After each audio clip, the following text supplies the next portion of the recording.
Okay, so today ay Valentine's Day. Happy Valentine's, Ma'am Camelia. Sarap, puntahan natin. Tin, Happy Valentine's. Hello. Happy Valentine's, Ma'am Cheryl. Well,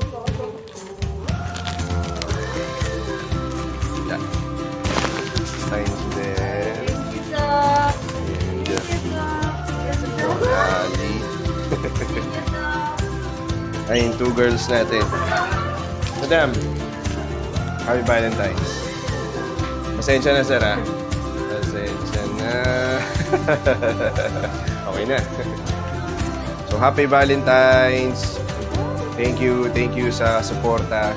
And hopefully, mapasaya namin kayo